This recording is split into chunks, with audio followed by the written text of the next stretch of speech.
everybody. Welcome to this week's edition of UGASports Live. My name is Radi and Nabulsi. I am joined by, as usual, Dayne Young, who I can't get rid of. He's like a cold sore. He just keeps coming back. You keep paying me, I keep coming back. That's how it goes, buddy. And we have a new infection on the site. We have Russ Tanner joining us. So Russ is here to fill in for Coach Donnan. Coach Donnan's actually out in Oklahoma, and he's like, I'll be happy to do the show with you guys. I'm like, Coach, you're traveling all day today. Take the week off, enjoy your family. He's out there for graduation. I'm telling you, he is the consummate professional. He was willing to travel all day and then jump on and do the show with us if we wanted to do it at noon, the minute he landed in the airport, or tonight after he'd been traveling all day. We're like, Coach, don't worry about it. We'll get Russ on there. It's a step down, but hey, it is definitely a step we can't down. all be winners. Hey, shout out to Coach Donnan's family, though. Graduations are a big deal, and I know he's pumped to be there. So it's going to be a fun weekend for them in Oklahoma. Yeah, I'm very happy he's out there and he's doing that. But, of course, we get the legendary Russ Tanner on with us. And, Russ, the last time we had you on the show, you were doing the watch-along with us. We had that Charleston Southern game, and a complete blowout, but that was fun. It was a lot of fun. We did that over at Classic City Eats in their big TV room where you can do they have the big golf simulator back there. Yep. I thought about actually you and me meeting over there at Classic City Eats and doing it again, but 8 o'clock at night, they're busy. They got the restaurants hopping, so I didn't want to put that on them, But no, we're good, man. I'll just sit here in my dining room with the fine china on the wall behind me with this crummy South Oconee County internet. So hopefully we'll better get a few questions and comments in before the interwebs crash on us out here. Well, the drop down, that'll be typical for our show. So you're from Wrightsville. I thought the fine china was the paper plates. That's why we got that on the wall, buddy. Right? We don't eat on anything that's not made out of paper. So yeah, flip it over. It says Dixie on the back. I love it. Right. Quick shout out to our other sponsors: Athens Ford, Your Pie Academia, and Dead Soxy. We appreciate all them sponsoring our show. And we got a lot of questions, but I'm gonna give you 30 seconds, Russ, to tell us about your business. My business. Oh man, I didn't know I get to do an infomercial. I appreciate it, man. Well, your business is important right now. Yeah. We need people to buy some houses. Yeah, I'm in the mortgage business, man. Been doing it for 16 years here in town. There it is, BOE Classic Lending Group. Our team's right there in Watkinsville. And, yeah, man, I apparently like it pretty good. I've been doing it. It's the only paying job I've ever had outside of anything football related. So that's it. Wait, you didn't get one of those big NIL deals when you came to Georgia? They didn't give you a lot of money under the table? I had a guy give me $50 one time and told me to go buy the guy something nice, but I went down to Bulldog Diner where it was always free for us. Rest in peace, Mr. Bob. So, that's about the extent of my corrupt dealings. $50. All right, there goes your eligibility. You're done. But it brings up the bigger point. You did play for the University of Georgia. You busted your butt out there. You played on some great teams. We have a lot of questions from folks on the dog event, some folks on Twitter and Facebook. And if you folks have a question, drop your question in the comment section. We'll get to it after we get through those. But, Russ, I was there in the stadium. I looked up, saw people just bawling their eyes out. You saw all the reaction videos we did. Dayne put together a collage of people, filming themselves in their houses, jumping up and down celebration. People who were inside the stadium filming Keely Ringo's pick six. Just the pure joy. I mean, the joy of like getting married or having the birth of a child. I mean, it was that life-changing for these people. But it means more to guys that actually went through the program. You came to Georgia, trying to win a championship. You had your ups and downs, but then your brethren, they did it. So what is it like as a former player to see Georgia hoist that trophy, to get those rings? Yeah, man, it's special. It really is. And, I think about my family, think about my wife who was born in Athens, has multiple degrees from UGA, been going to games her whole life. She cried like a baby. I think about, I've got cousins that have been to every game that have happened for the last 30 years. I've got friends that are diehard. And like everybody, it's amazing. It's awesome to be able to talk through that. But, man, to be on a group text thread with my old offensive line buddies, with, some of the old quarterbacks and some other players that we played with, and just to be able to talk about that brotherhood, kind of hoisting that trophy for the first time, feeling like you were a piece of that. You were one of the foundation blocks that was laid, that was built on up and up and up. I mean, it's special. It's something that, I feel like I can say we won the national championship. And unlike I say we as the Braves won it, actually feel like there's a little bit of credence to that. So it was awesome. It's something that I've obviously never experienced in my life. I'm 39 years old. So, I've never seen Georgia win that. And I was a part of that class under Coach Rick that came in that we always kind of talked about knocking the ceiling off the program, knocking the glass ceiling off. There were some good years between some of the Coach Goff stuff and some of the Coach Donnan stuff. There were some good years in there, but never was really able to take that next step to really explode and win the SEC, to be in the national title hunt. So, we won the SEC twice. We played for it 3 times, kind of laid the way for those teams after us to do the same thing. So to see Kirby take this group of guys to go in and beat Alabama, of all people, to finally knock that Saban monkey off our back. I mean, it was great. It was emotional. I cried. It was there. I said it. It is what it is. So it's a great feeling, and we still smile every time we think about it in the Tanner house. How did your kids process it? Because, obviously they don't have, I guess, the depth of ties that you do, but they're growing up right in the middle of this too. They're spoiled, man. They don't know anything different. My sons are 10. I've got a little who's 3. My daughter's 12. So from the time they've been old enough to really understand what football is, it's been a part of the Kirby era. And, I mean, you can arguably say that Georgia has had as good of a run as anybody in college football. I mean, you've got, the Sabans of the world and a few others that have won through that. But we're at the pinnacle, and we have been for their entire childhood. Yeah. So they don't know what it's like to have to sit through Munson on the radio telling you how bad it is out there. They don't have to sit through all the heartbreak, all the pain, all the just getting your insides ripped out by somebody in Tennessee who throws a Hail Mary on you when you're not expecting it. They only know winning. So, they were excited. They're screaming, they're running, but, my wife and I cried. So, there's a difference in it, I guess. Yeah, you big crybaby. It's all right, though. That's it. We'll forgive you. Hey, like I said, when I looked up at the stands, I saw a bunch of it. And then I remember tweeting out, I'm like, ladies and gentlemen, here are your national champion Georgia Bulldogs. And I'm like, you get a little choked up in here because, I mean, there was so much raw emotion in that stadium. I don't care how detached you try to be as a journalist, you just can't. It's like going to somebody else's wedding. You may not even know the people up there, but you see them looking into each other's eyes, and you get verklempt, you get choked up. You're like, wow. And, I did graduate in 95. I covered all those guys. So I've been doing this a long time. And to see the team that, knowing how dejected, Chris Conley was, knowing how bad Terrence Edwards felt, knowing how bad Nick Chubb wanted it, how bad Todd Gurley wanted it, go down the list. And all these guys we've covered started covering them in 93.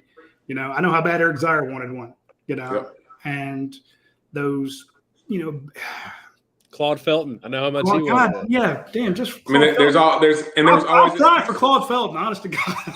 And there was always excuses, right? It was always Tyler Simmons was on side. It was always if Conley had been a foot further down towards the goal line. If Tua hadn't come in when he did. We can do it so many years. Yeah. If the SEC had had the clout in 03, 04, and 05 that does now, we would have won one. If there had been a playoff, I believe we'd have won one before. But the stars just never lined up. So right. So that's these what stars line up, and to see it line up like we did, there was no fluke stuff. There was no trickeration. There was just grown man, old school football that we love to watch. To go out there and beat Alabama the way we did, man, it's special. It put us over that hump. I see it on the dog vent. Everybody always has what's the gift that's up most often, right? It says it's happening, and it's the Ron Paul deal. We felt like that's been the case for 38 years, 41 years, whatever. So for it to actually happen, man, it's an explosion inside. So yeah, it did, and I was. You bring up a good point. There's some controversy. I've seen some Alabama people say, well, if our wide receivers hadn't gotten hurt, well, yeah, maybe if Adam Anderson hadn't gotten arrested, maybe it's a different game. It's not like Georgia was actually up there healthy. I mean, you're running the previous 3 quarterbacks you thought you were going to have on the field weren't exactly out there. George Pickens wasn't 100%. You had a lot of guys that were down, but you go back and look at that defense, as special as it was, you mentioned old-fashioned. Yeah, it was an old-fashioned football team out there. Explosive plays, big defense, and we saw all those guys get drafted. And you've played against some pretty tough defenses, but it seems like Georgia has continued on that winning streak. You had that – to me, it started with Clemson. a game that I picked Georgia to lose. I bought into the Clemson hype, and I knew how worried the Georgia coaches and the Georgia staff were about some of the stuff they thought Clemson could do. And that game was super close. Let's not forget that. You're right. One play changes everything there. True. But the Clemson offensive line was not what we thought it was. But then that kind of hype train kept growing. Then they got beaten in the SEC championship. But from that championship on, then you have a great recruiting class. Yep. I mean, yeah, you got beat out by Texas A&M and Alabama, but they had generational recruiting classes. But this is not a bad class by any means, number 3 class in the country. For a while, there was the number 1 class. Then you go into the NFL Combine. We went up there. We covered it in person. Dogs own that combine. It was a 3-day infomercial about Georgia football players. Then you get to the draft, 4-day infomercial about Georgia football players. They set a modern-day record for the number of players drafted. People keep saying year of the dog, and I'm like, that just doesn't seem strong enough. Yeah. Literally, it could not have gone any better for us over these last 6 months. I don't think it's possible. Everything Kirby's touched has turned to gold. The narratives have been killed. The Georgia can't win the big game is gone. We're always going to fold in the fourth quarter is gone. Kirby can't develop talent is gone. Dead. I mean, it is what it is. And you're splitting hairs now from people that are ranking recruiting classes saying that Bama is better than Georgia, is better than A&M, is better than this person. I mean, you have a clear-cut group of 3 or 4 teams that is so far ahead of everybody else recruiting-wise, and above that, you're splitting hairs based on needs of the teams. So, recruiting, as long as Kirby and his crew are in charge, is going to be the least of our worries as Georgia fans. Now, that being said, with all this NIL stuff going on, who knows what this landscape is about to look like. But, yeah, it's been a great run. Literally everything has gone the way of the dogs. I was looking the at the interesting part about having those 4 or 5 teams that have separated themselves is I thought once you got there, you kind of stayed there. And Clemson looks like is having to try to claw back to get to that point while A&M's trying to get there. But Georgia, Alabama, Ohio State definitely appear to be the class of the country. Well, Dabo was a late adapter to the NIL stuff.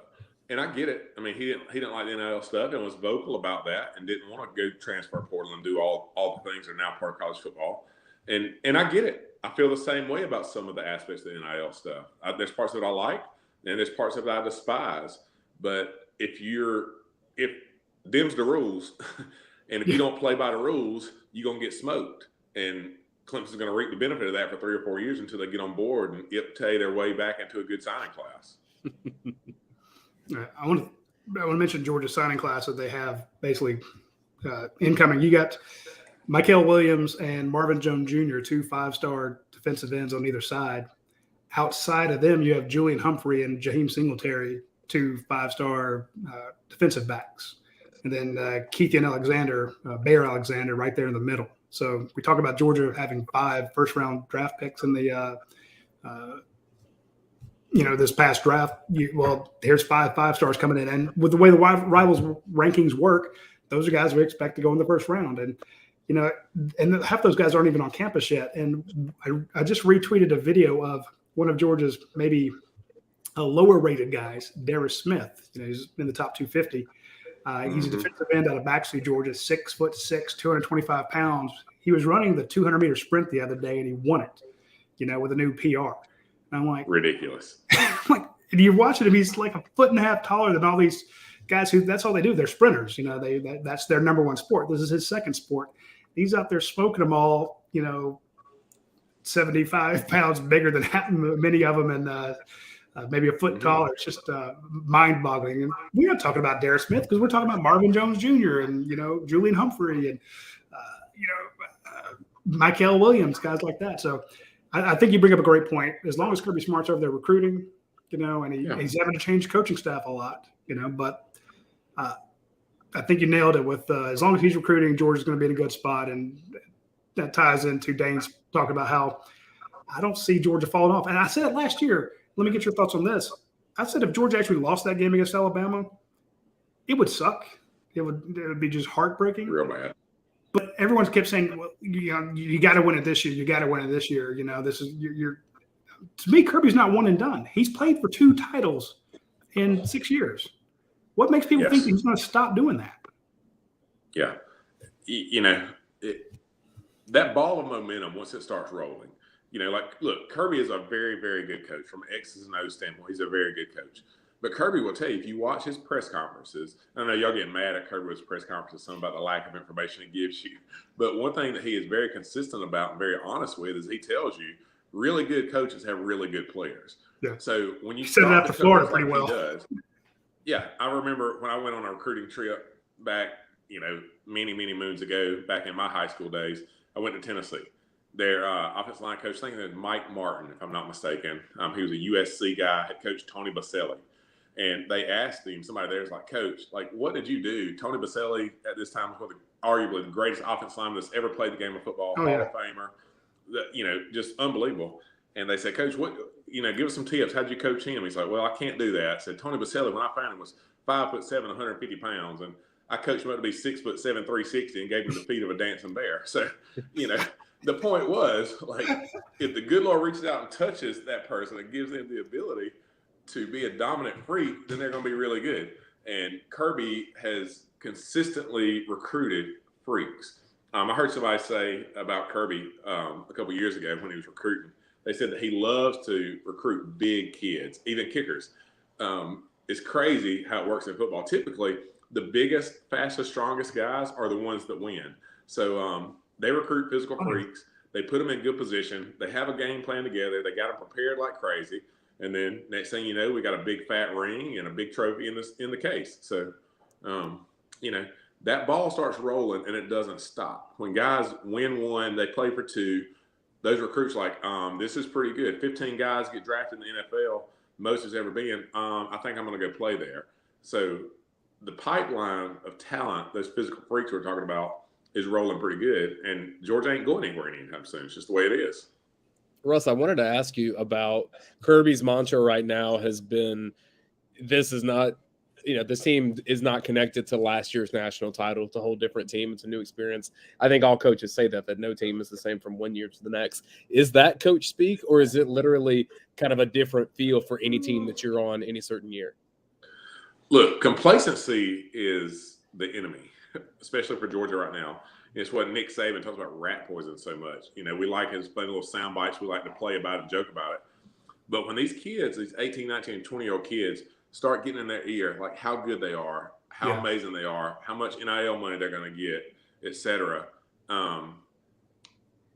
it's harder to prepare the way that you did when you're not as hungry. I think the great Marvin Hagler said that it's a lot harder to get out of silk sheets in the morning to go train to be the best it's ever been. So, when things are soft and easy, it's hard to push yourself. So I think to Kirby's point, the good thing is now these guys have experience. They know what it's like to win. And knowing how to win a football game, know how to win any sport is something that is really hard to coach. So once you learn it, once you feel it, we're in a better spot. So you've got that going for you. But at the same time, you're losing the leaders, especially on the defense side of that ball. Nakobe Dean not being over there. If Nakobe Dean went on the field, we don't win the national championship last year. You got guys on the offense side. Stetson's back running the show over there. But you got the Jamari Salyers, the Zamir Whites, the James Cooks. That list goes on as well of guys that were leaders, that were vocal, that were some of the bell cows for the program. So, yeah, completely different team. That's the honest to God truth. Well, I want to tell you about a really good team. Let's take a break here. We have a lot of questions for you. But I want to mention the good team over at Athens Ford. I reached out to those folks just today. I drove over there, saw Timmy Gay. Timmy's he's a funny guy. He kept me cracking up. And I said, hey, man, I'm just kind of thinking about doing something for my son who's graduating here in 2 weeks. What do you got under 40,000 miles, just a couple years old, cheap? He starts walking me all over the lot, showing me all sorts of stuff. And please, nobody tell my boy about this because might not do it, might do it. Either way, but I'm just saying, I went out there and had a ton of options. I'm like, wow, you got a lot of cars out here. He goes, we try they try very hard to make sure they have a lot of new cars out there, a lot of used cars out there. And they do at Athens Ford. You go out and check out, they got 237 vehicles on the lot as we speak. I probably looked at 150 of them. But my point is, I said, look, here's the size I want, here's the features I want. It was great. So if you get a chance and if you're looking for a new vehicle, you're looking for a pre-owned vehicle, swing by our friends at Athens Ford. They have them on the lot. I passed a couple lots on the way there, just kind of poking my eye over, and I'm like, they got a lot of balloons, but they don't have a lot of cars. So our friends at Athens Ford are loaded, and they take good care of you. Hey, today was actually Timmy's day off. He went into work today just to take care of people. So I'm just saying that if you need good customer service and you need to actually see a vehicle, and of course, anything I get out there is going to have a lifetime powertrain warranty on it. So shout out to Athens Ford for taking good care of us. And also want to mention our friends at Your Pie. I know it's 8 o'clock. It's not our normal noon. Normally I tell you, hey, it's 8 o'clock today. Use the Your Pie app. Get on your Pie pizza. Do the double. Get the double points because it's Tuesday. You can't just do it on Tuesday. Do it throughout the rest of the week. Use the Your Pie app. Try their Ishka pizza, the Lineage, the Southern Heat, the Nat. They're all fantastic. Or just go in there and make your own. Tell them, hey, here's the crust I want. Here's the sauce I want. Here's the cheese. Here's all the toppings. You're not paying per topping. You can get as many as you want. You can get a lineman type pizza out there. Just load it up, and it's going to be cheap. It's going to be big, and it's going to be the best pizza you've ever gotten. So I hit up our friends at Your Pie when you get a chance. And again, I guarantee you that Drew and Natalie French were bawling their eyes out when they saw that national championship come to Athens. So actually, I'm pretty sure I saw them at the celebration. Anyway, two of our great sponsors there, and we appreciate them a lot. Dayne, let's hit them up with some questions. Well, we have a comment on YouTube real fast. This is from Walker Enterprise. It said, I played at Johnson County with Big Russ. He used to drop me off sometimes. Said you had an XXL helmet and smashed him on a down block numerous times. Says that he appreciates you for those hard practices. So the funny story about my helmet size, when I was in 8th grade, I was a quarterback in 8th grade. Passed for 700 yards and 5 touchdowns in 5 games. No big deal. I mean, you can no big deal. But I wore number 1. I thought I was an athlete, thought I was fast. And our team wore blue helmets. We're the Trojans, Johnson County. Dayne knows about it. We used to beat East Lawrence up all the time. So still do. We had blue helmets. But the problem was that no middle school helmets fit me. And we didn't have the ability or the know-how, or basically nobody wanted to paint it. So I had a varsity helmet. Problem was our varsity wore silver helmets.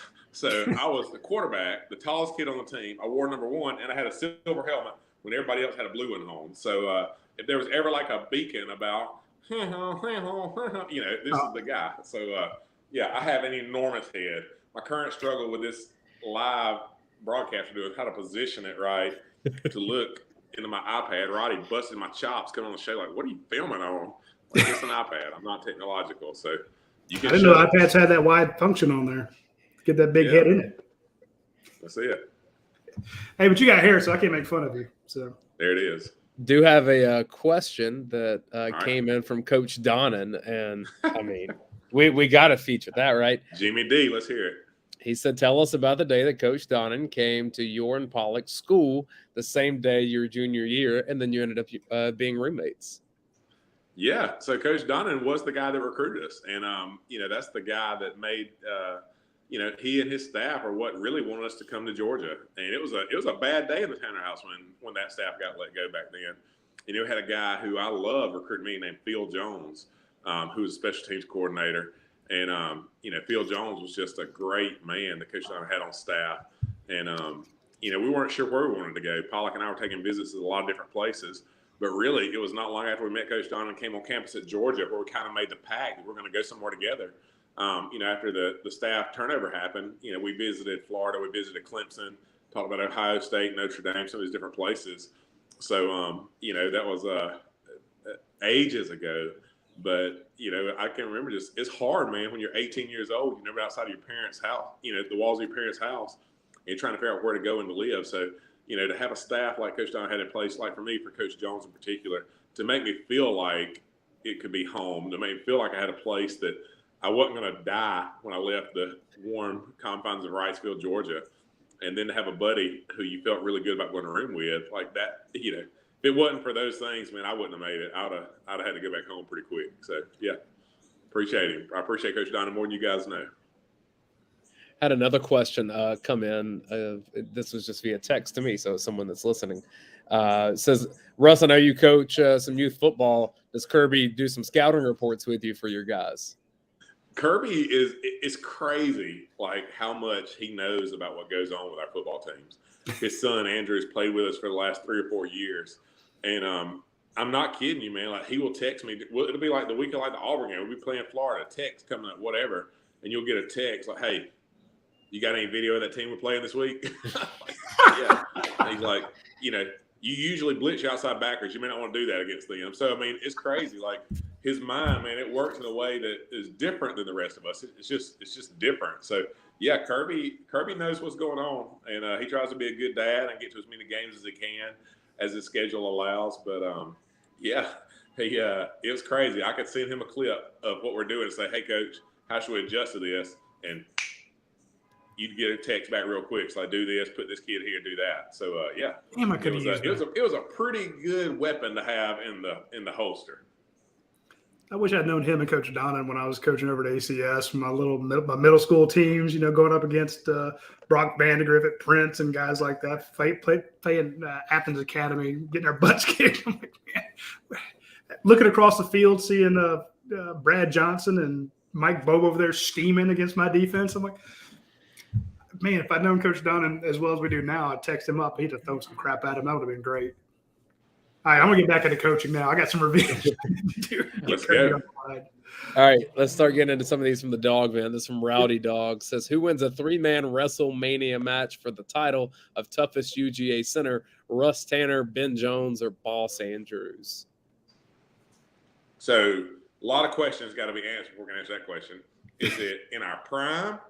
Is it as we currently sit? Like, what is it? I mean, because those are different things, right? I'm gonna say prime. We're gonna get everybody at their best. I mean, it's hard not to go with Big Ben. Honestly, it's not. I mean, he's from Alabama. I'm sure I'm smarter than he is. Boss is a wrestler, though, man. Like, you can't count him out. So, I'm a softie, man. Like, I'm not a fighter. I mean, I don't know what I would do with those guys. I mean, I don't know. Hit them with a bat or something, I guess. Those dudes have been in the NFL. They're going to have 10-plus year NFL careers. I was in the NFL for about 3.5 months. So, they're a little bit different dudes than I am. Yeah, I'm going with don't get me wrong, I love David Andrews, but no, it's Jones. Yep, I agree with you. This from Bush Appreciate Dog. it, guys. Says, how does it feel to be the greatest? Bush Dog says, how does it feel to be the greatest athlete to come out of Wrightsville, Georgia? And then he also says, do you have any funny Coach Rick stories from his first year as head coach? I can remember when I was signing with Georgia. I think the dumbest question I remember somebody asking me it was a reporter from, I don't know, probably one of the little South Georgia newspapers that we knew very well growing up. And the guy said, so you're going to Georgia? Like, yep. He's like, you're the first Johnson County player since Herschel. Like, yeah, that's right. He said, are you going to have the same impact that Herschel did? I mean, you're on the line, yeah, maybe. I'm hoping I don't have to redshirt twice. And he was one of the greatest there's ever been. So Russ is like, yeah, I'm gonna get a Heisman. I'm gonna get a Heisman for at center. Yeah, I forgot the other part of the question. Funny Coach Rick story from his first year, if you have any. Man, that first year was such a blur for me going back. And, Coach Rick was business, man. And people don't think he was as competitive as he was and pushed us like he did. But I can remember, I was thinking about this the other day. When we were freshmen, they would run us. And I remember all the freshmen, we had to do a lower body workout. Then we had to run to the stadium, run to Sanford Stadium, and then do stadiums all the way around the lower level. And I remember then we had to run back up that hill on Lumpkin, back to the Buttsmere to shower. And I can remember like 20 of us in the shower together. So you got all these dudes in the shower and butt naked, absolutely dying because we just had to run a long way. I remember my man Derek White, outside, one of our linebackers, he's a shouty. What they gonna do if we all just quit today? I was like, if he had a consensus, like if it had been a democracy, we would have quit that day. But as Coach Fabris told us, this was not a democracy; it was a dictatorship.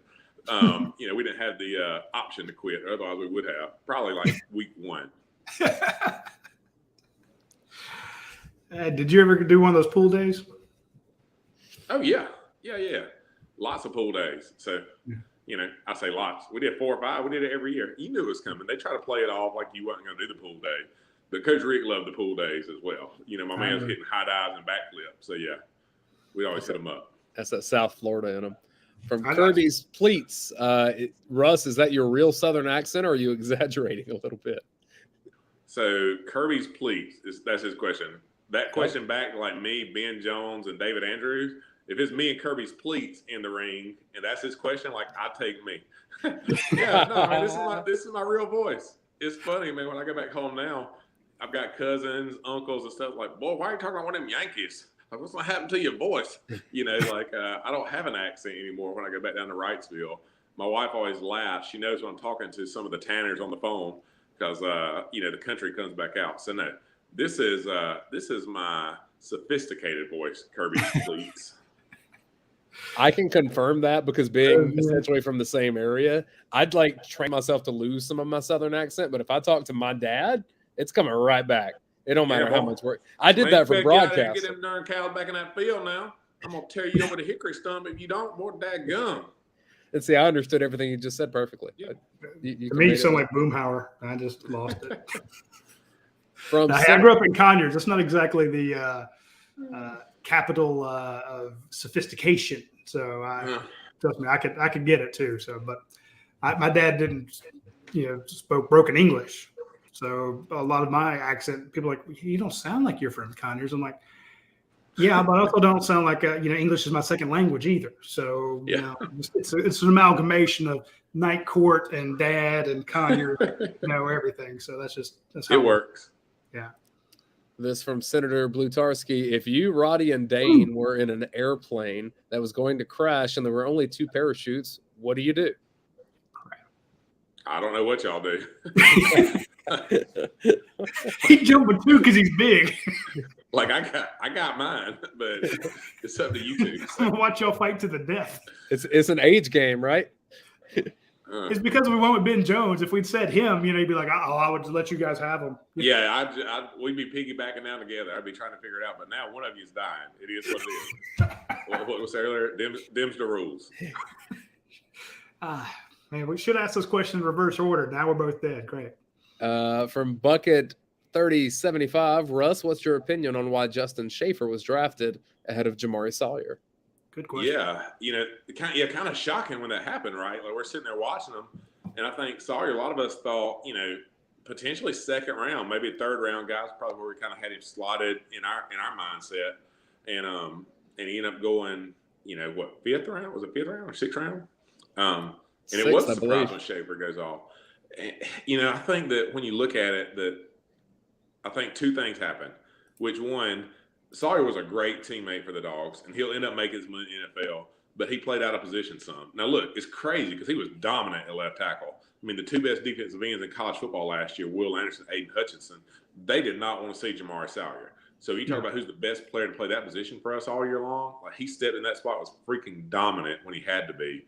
Did a great job. But he played out of position. He's probably a guard in the next level. It's probably where he's going to play in the NFL, just height and weight stuff. And then the other part of it, man, like Justin Schaefer, and this is not a knock on Sawyer or anybody else, but, man, Justin Schaefer is a dog. I mean, if somebody's standing around the pile, Justin Schaefer is going to move them. If the whistle's not blown, his man is still going to be pushed. So there's a little bit of attitude there, man, that he showed over and over again to where if you're drafting your offensive lineman, you need 1 or 2 guys who are just a little bit nasty. You need 1 or 2 of those guys who you say, hey, when they get in a fight, who's going to win? They're like, okay, yeah, I got that dog right there. So Justin Schaefer, man, like if you were standing around the pile, that big dog's going to clean you up. He should have got several more penalties this year for diving over the pile and hitting people. But, I would say that's it. Sawyer being a little bit out of position for the next level. But then Schaefer is he's just a mover, man. He's a people-moving, mashing man. So how you like that? That's fair. Hey, anybody that can come back from that injury that he had, that neck injury, and continue, like, you're tough if you do that. That is not fun. And a little crazy. So, Yeah, it was funny. Each year we kept saying, okay, this is the guy that's going to move in. He'll take Schaefer's spot at left guard, or he'll take Schaefer's spot at right guard, wherever Schaefer is. You penciled in one of those new 5-stars coming in, just like a lot of people have done with Warren McClendon. It's like, oh, well, Broderick Jones will come in and take Warren McClendon's spot at right tackle. American Smith will come in and they did it with Kinley. Like this happens every year. Solomon Kinley at 3 years in a row. Everyone's gonna keep moving him, and Solomon's like, the hell you say? You take it over my dead. You're going to have to kill me, brother. And that's what you got with Justin Schaefer. I mean, I remember asking Justin when he was in the neck, I'm like, are you going to play again? You know, I mean, are you healthy? He's like, and of course he had to move his whole head because he's in the neck brace. He's like, I'm going to be back, man. I'll be back. That's right. And he knew it. Okay. So I was rooting for him, and I'm glad he got it. But, yeah, I was surprised to see Sawyer and the Kobe Dean fall to where they did. And both of those shocked me. By the way, Dodge County Dog says Russ sounds like big city compared to some of us from Dodge and Telfair counties. I have spoken down there, yes. Yeah. He sounds like a banker. You get down towards McRae and some of those places down there. You know, yeah, there's some good South Georgia people down in those necks of the woods. I'm playing golf in McRae on Saturday. There you go. Let's see. What you got, Lawrence? Says, Russ, would you say the offensive line talent in Athens is superior to the offensive line talent during the Richt years? Do you think there was a struggle in offensive line recruiting during a good portion of Rick's tenure? And if so, what's the reason compared to how successful Kirby Smart has been? It's a lot of questions. Talent-wise, it's not even a question, right? I mean, you can't even begin to talk about our group talent-wise versus where it's at now. There were some philosophical differences that happened. Back to the Kirby recruits big guys. You know, his guys had the body for the NFL more so than we did. You know, I don't know. Radi may know this answer some too, as far as like why that is, but I'd be interested to see like how much more highly rated offensive linemen there are now versus 20 years ago when we were coming out. You know, the way these guys get evaluated, the amount of value that's been put on that position now with the quarterbacks being so important, you know, in the college and pro game. I feel like you got more emphasis on offensive line now than it was even when we were playing, especially the big, strong NFL type guys. So Kirby's recruited those guys over and over again. You know, we were bit by the injury bug really bad, man. Like we had the shoulders of death for about 3 years there. Like every person we recruited, their shoulders tore up. And, you know, there's nothing – Coach Reed wasn't doing that. I mean, he wasn't coming out there and recruiting like, hey, how's your labrum? Oh, partially torn? All right, you get a scholarship. You know, that was what was happening. So we definitely got bit by that some. But, yeah, I mean, you can say that about offensive line, but you can also say that about probably every single position on Kirby's team compared to any other team in Georgia history, not just the Rick or Donnan or Goff years, any other team. Kirby's number one job is to recruit. I believe he would tell you that. Like he does that above anything else in the program. He's always recruiting, and it pays off. I mean, where you focus, man, that's where you see results. And, you know, he's made recruiting an emphasis. To me, when you look at the difference in results and the guys that you got, yes, across the board, Kirby has recruited, you know, from punters to walk-ons to five-star quarterbacks better than anybody's recruited at Georgia in a really long time. And, you know, I remember, you know, covering Max Gillis and Big Roland and Inman and, you know, Nick Jones and all those guys, just bad men, you know. Covered Kirby when he played with some of those monsters, you know. But consistently across the board, Kirby's gotten great offensive line talent. And I think a lot of it comes down to the fact when you talk about evaluations and stuff, the kids that are coming out of high school now are more developed from a technical standpoint than they ever have been, again, across the board. But Kirby, when he got the job, said, we are way too small in the trenches, offensive and defensive lines. He knew that when he scouted Georgia. He's like, we're going to beat them because we're going to mash them on both sides of the line. Our guys are just way bigger and faster. But the thing about, you know, people talk about, you know, wide receiver recruiting or quarterback recruiting or tight end recruiting.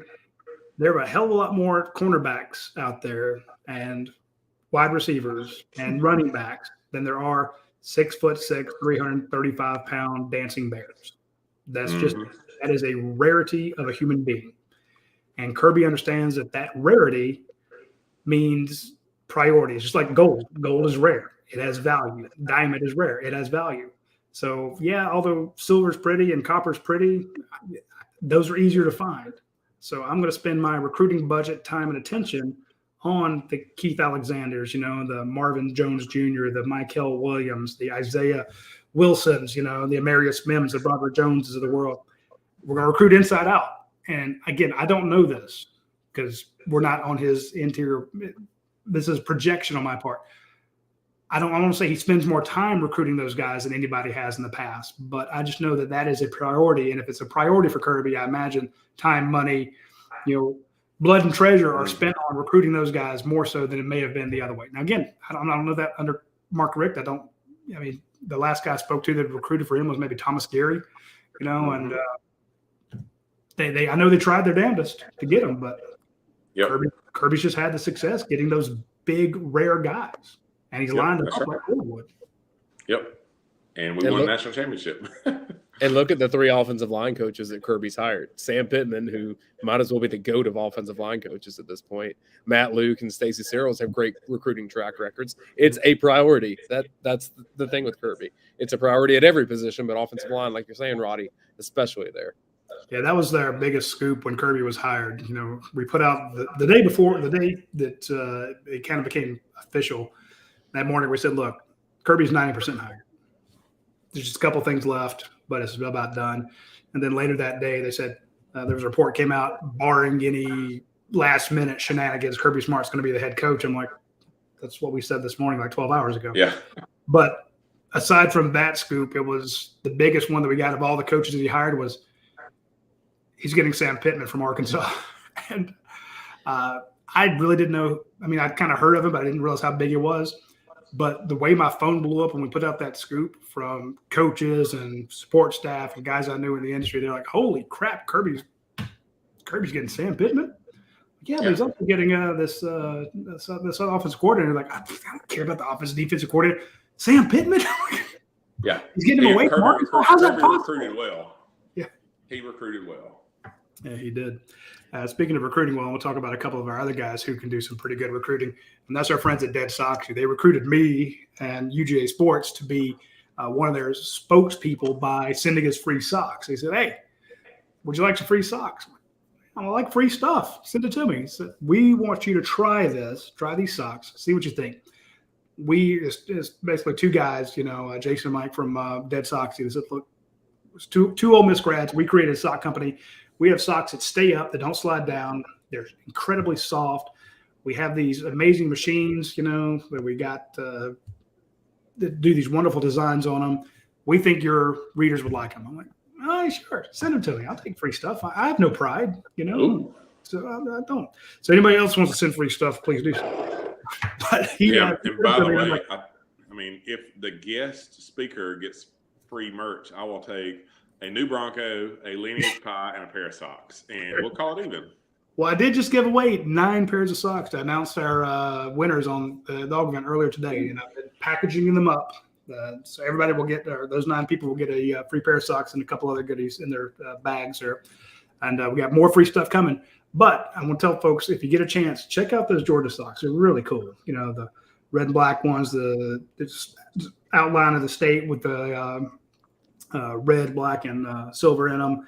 They're just fantastic, but they're incredibly comfortable. I mean, the designs are neat. But to me, the reason I became a partner with them is because I'm like, these feel great. And everybody that I've had try them raves about them. So I'm like, okay, here's something I can get behind. So these guys recruit well. Give people free stuff and see what they can do with it. And I appreciate them being a sponsor. Also, a guy who recruits well is our friend Matt Casey of Academia Brewing Company. He has been a star when it comes to recruiting great brewers to make his beer and great chefs to run his restaurant, and people to design his cans and do all of his distribution and come up with ideas like the beer and biscuit brunch. So check out our friends at Academic Brewing Company when you get a chance. They had this great watch party this past Saturday for the Kentucky Derby. And can you imagine being out there and having tried all their great beers, have all their great food, and to watch Rich Strike come out from nowhere at the last second and win the whole Kentucky Derby? I'm sure that place was sideways with enjoyment and happiness when that happened. So if you want to have a good time, reach out to our friends at Academia Brewing Company. Go by, try their beers, try their wines, try their Trivia Tuesday. Just have a blast out there when you get a chance.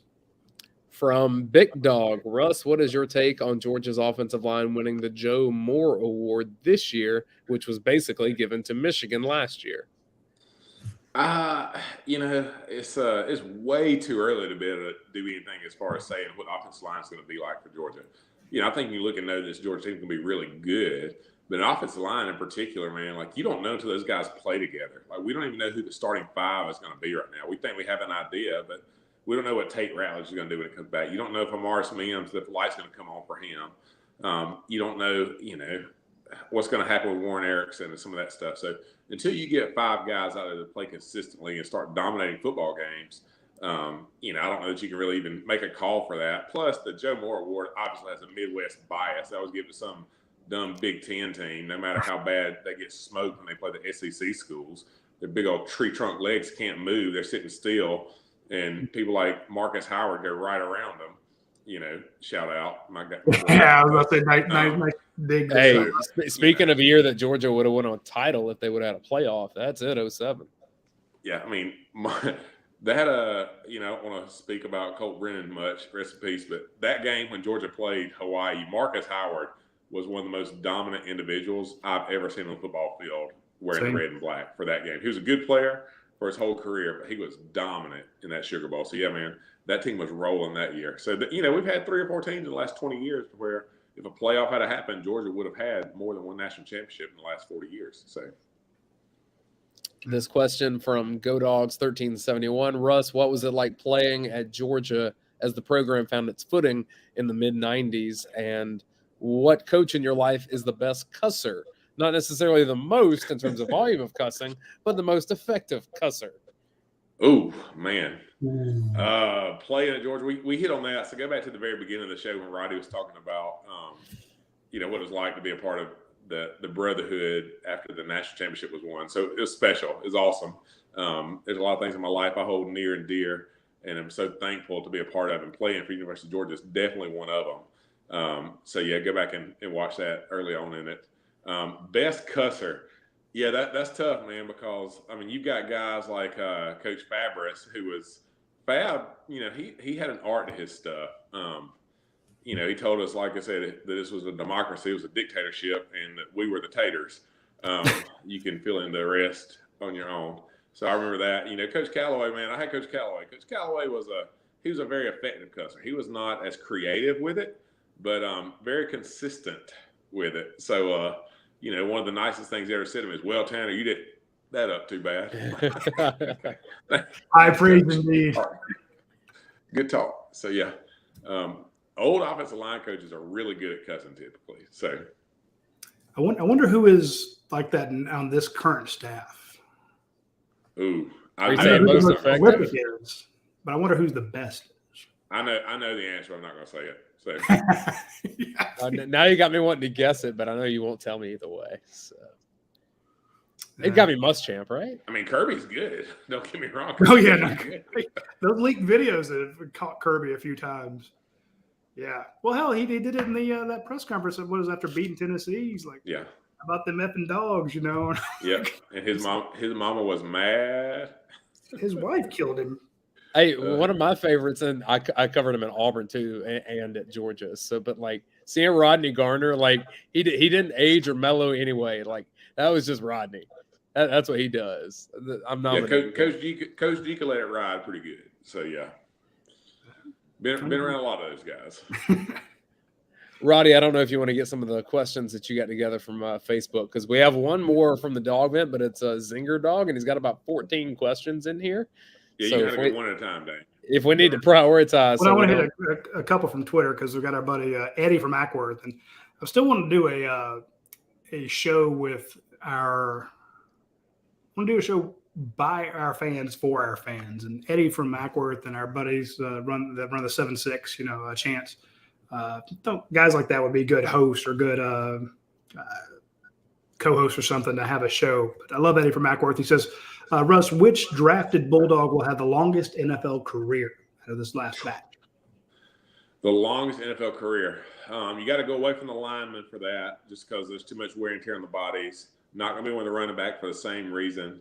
I wouldn't be surprised if a guy like John Fitzpatrick is one of those guys that sticks around for 14, 15 years. But, when I look at Nakobe Dean's going to play a long time. But then you look at a guy like George Pickens, man. Like, George Pickens can play a long time in the NFL. I saw one of the comparisons I saw to him was Plaxico Burress, going to Steelers and some of that. And he's going to be fast, explosive, be able to get off the ball. early on. Then as he gets older, man, he's just got that big body that can go get it. So, if George Pickens can surround himself with good people, and it seems like he's probably done that going to Pittsburgh, a really stable situation with a great coach and Mike Tomlin. I would say George Pickens is lined up to have a 12, 14-year NFL career. Boo, it's Camarda. Punters are people too, Camarda. Russ. Yeah, Camarda. When I was with the Colts those 3.5 months, our long snapper was a guy named Justin Snow. He was a tight end by trade, but he was the long snapper. And I remember one of the rookies when they asking him, like, man, like, you still making league minimum? He's like, yeah.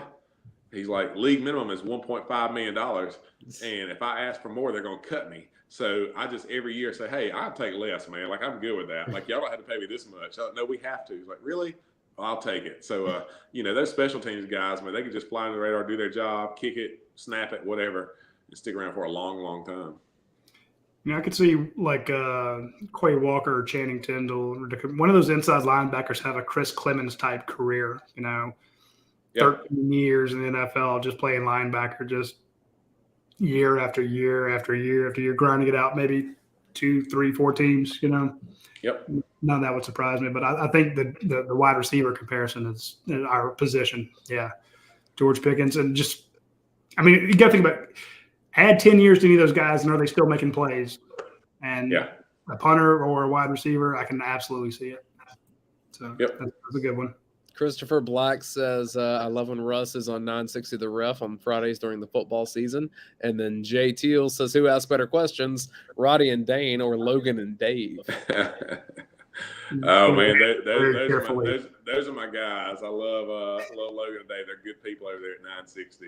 And, I'm thankful they let me talk about football on Friday mornings. So, man, I'm not a dummy. I've been married a long time. I know when I ask for a question. Next. Do you think she's pretty? Hey, Logan's one of my best friends in this world. He's a tight family buddy. So if you picked him, I'd be okay with it. Yeah, but I can't stand Dave. Logan's good, people. Although Logan didn't do his mortgage with you twice. I'm just saying that, He is dumber than you are, but, Right. Yeah. Hey, you locked me in at a 3% interest rate last year, man. I can't thank you enough. I should come hug you every day. Let's do. That's okay. No more mortgages if I get a hug every day from you. So. Hey, we got a question from UJ Alum 95. He says, question: does Amarius Mims get into the starting lineup by the 4th game of the season?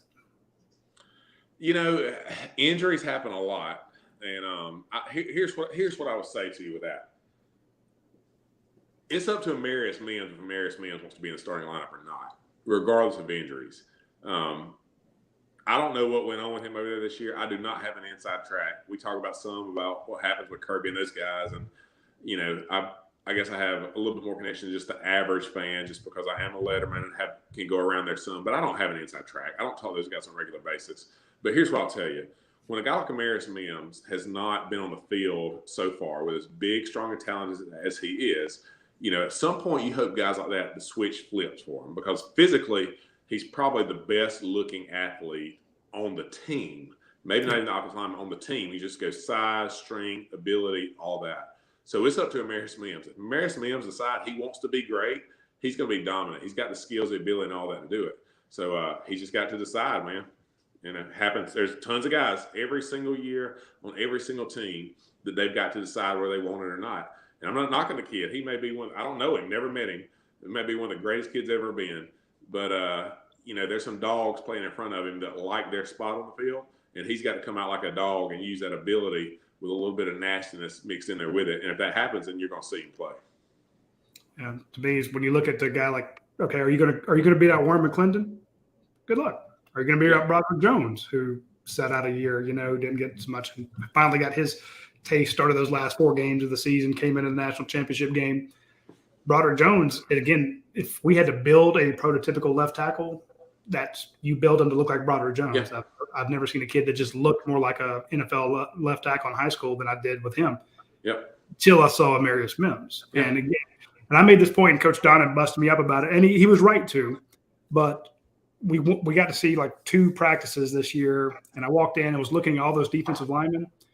And if you didn't see 88 on the jersey, you couldn't pick out Jalen Carter, because they're all the same size. They're all huge, big defensive linemen, So with their helmets on, it's not like one guy is Zeus compared to a goat, but you get to the offensive line and you have all these great looking guys, but then there's Amarius Mims who's even bigger than Xavier Truss. He's bigger than Devin Willock, and huge shoulder, small waist, just like, damn, get him off the bus first. So I'm with you there. That's a guy who just looks different. He looks badass, and he plays with the same heart as a Justin Schaefer. That's right. I mean, you got to take all this right here and put it here and put it here. I mean, that's just the way it is. You got to want it. So he'll be scary. Let's hit up some of those zinger questions and then let Russ go here because I know. One at a time, Dayne. Oh yeah, I'll take it slow here. Let's see. Russ blocked in practice, one of the few defenses that could have been in the conversation with the group from last year. He talks about 2003 in particular, had some really great defensive linemen. So the depth was just better, but an 03 was one of Zinger's favorite defenses to talk about. So I guess just kind of compare what you think it was like to play against that 03 defense compared to what Georgia had this past season. Yeah, I mean, you had some grown men. You had guys like Gerald Anderson and Ken Veal who were just some of the strongest human beings you're ever going to go against. Like, they would pick me up off the ground if my feet weren't set right and I didn't have my anchor leg down properly. Then you had guys like Kedrick Golston, who's a long-time NFL player, that was really, really good. And then, you had that, at the time, we all considered him this huge butthole named David Pollock, who would just come down the middle and was just freaking unblockable. Like, he would take pride and joy in just coming there and just embarrassing you down in the middle because you can't block him one-on-one.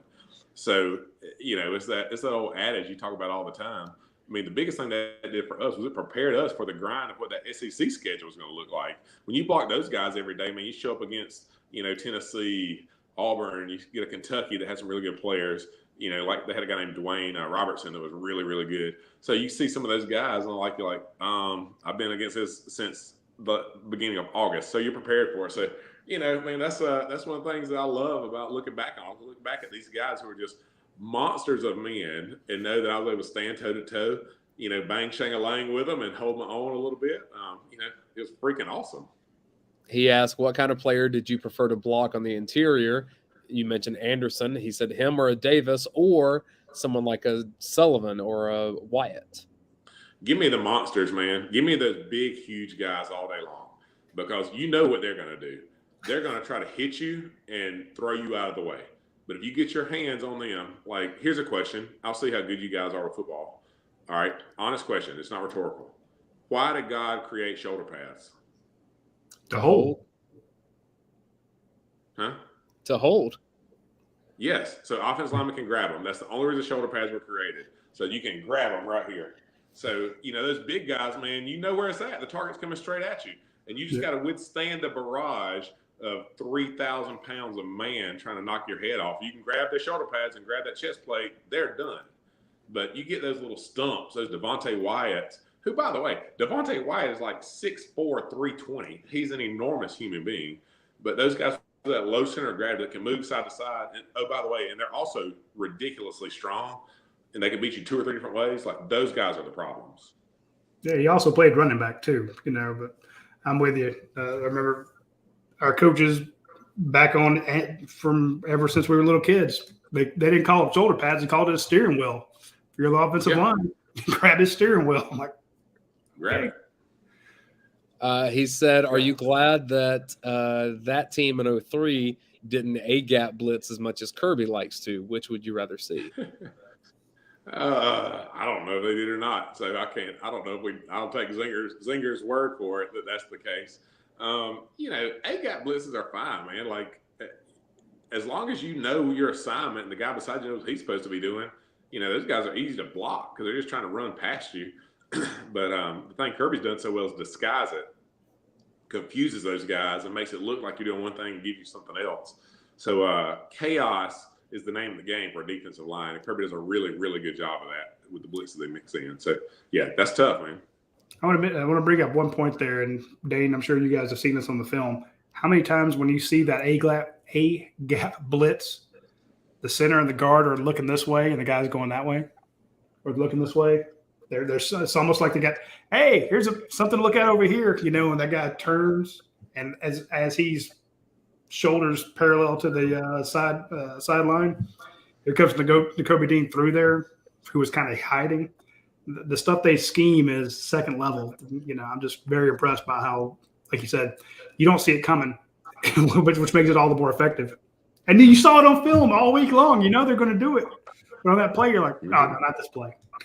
Two more questions I wanted to ask you, Russ. One thing I noticed on film last year, especially when there was some injury at guard, it's like Xavier Truss right now has got a lot of reps at right guard. Taller guy, longer, I guess, wingspan.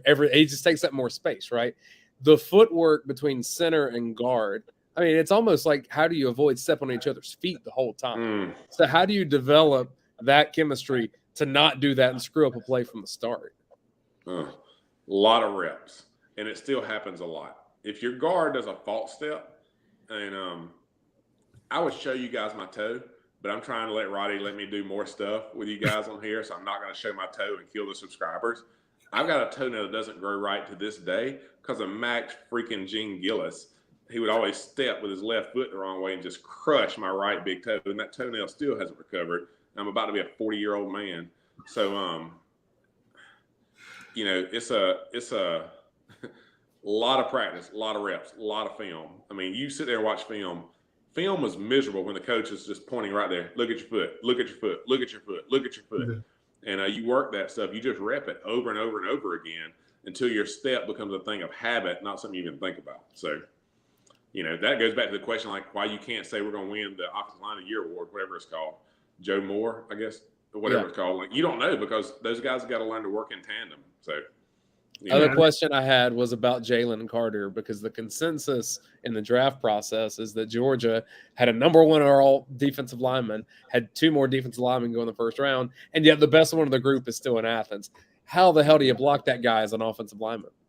It's hard, man. He's like we talked about a while ago, the guys that you'd rather block. I mean, Jordan Davis is one of the biggest human beings ever been. He's a freak showing of an athlete, but ultimately he's not going to go around you. He's hard to block. He's so freaking big, so freaking strong. But Jalen Carter is strong, and he's a freak athlete as far as side-to-side movement. And those guys that can keep their pad level low and go this way or go that way and get past you, and if you try to step the wrong way, they go through your chest, like they're a problem. And that's what Jalen Carter is, man. If you watch him on film, it's easy a lot of times for the average fan just to say, yeah, I don't get it. I've heard Dayne and Brent say he's good on film. Well, watch the film study a little bit and actually watch what that guy does on a consistent basis and the trouble he gives an offensive line. Jalen Carter is a special talent. Like trying to block a Dodge Charger. Just not going to happen. Can't do it. William Ray says that Russ Tanner is a Southerner, and y'all other two, I need more convincing that Conyers and Covington is Atlanta, and South Georgia is what keeps Georgia being Georgia. William, I'm from right beside where Russ Tanner's from, man. Like, if you've been over to Bruton, like, there ain't nothing there except for us, my people. Yeah, who's telling me he's saying Conyers is Atlanta? I hate it. Yeah, Conyers is Atlanta now. It wasn't in 1986. It wasn't in 1985. It was a 30-minute drive to Atlanta from Conyers. Ain't that true? I can't tell you about Bruton in 1986, Roddy, because I wasn't there. Yeah, I know. Youngins. Yep. Right. Now there's no. We had rednecks back in Conyers. It is now an Atlanta suburb. But then of course we also had some bad. Athens is becoming an Atlanta suburb. Yeah, I mean. But then for the longest time, I had to tell people I was from Atlanta because hey, are you from Conyers? You want to watch? Nope. Wasn't there a documentary about that? No documentary, no nothing. Don't know what the hell you're talking about. I'm from Atlanta. Which part? East Atlanta. Just go to I-20. Conyers? What are you talking? Let's talk about something else. All right, we got any more questions, or are we done with it? I think we're done for now. We'll have to have Russ back on though. And when we say check out his mortgage stuff, I can tell you he's helped me with my last two houses that we bought up in the Athens area. Like, it was a fantastic process. I referenced a coworker that I think just closed on a house last week. And so he texted me and he said, Russ is so good and detailed and quick and efficient. This is not like a commercial that anyone asked me to do. I'm just telling you, the guys are really good at what he does. So if you need a mortgage, go check him out. My man. And I'm also saying that because he's feeding me barbecue on Friday. I'm just saying. Hey, there it is. Come on, baby. We're going to have it rocking and rolling. All right, folks. Hey, I appreciate everybody jumping on with us tonight at 8 o'clock. And shout out to Coach Donnan, who, again, would be more than happy to do the show, but I had to tell him, no, relax, take the day off. You're traveling. And mainly it's just projection on my part because he's got more energy than I do. But I'm like, look, if you've gotten up at 5:15 in the morning to catch a flight out to Oklahoma, you don't need to be doing the show at 8 o'clock at night, and spend some time with your family out there. But of course, he's a pro. He wants to work. And I'm like, no, let's bring Russ in and make fun of him for an hour, and we'll have Coach Donnan back on next week. So we will be back next Tuesday at noon. Coach Donnan will be back. He's coming back on Monday, so he'll be rested up and ready to do the show the following Tuesday. And we appreciate Russ Tanner for joining us again. Hit up his mortgage company. You need it. If you need the service, why not go to a Georgia fan, well, a former Georgia player, a guy who we can talk dogs. Happy to talk dogs. Yeah, he'll talk. He'll give you that. He says he doesn't know inside stuff. He does. He's our number one source. He tells us everything. That's how we break all those stories, Kirby. So be sure to cut him off. He's about to be getting a phone call. Hey, look who's here! That's awesome. See, and you want to keep that kid fed, so you need to take your mortgage needs to Russ Tanner because I'm telling you, that boy's going to eat a lot. Look at him. I see a plate of chicken. Say go dogs. Yeah. All right, everybody. We will see you guys next week. Thanks, Russ. We appreciate it.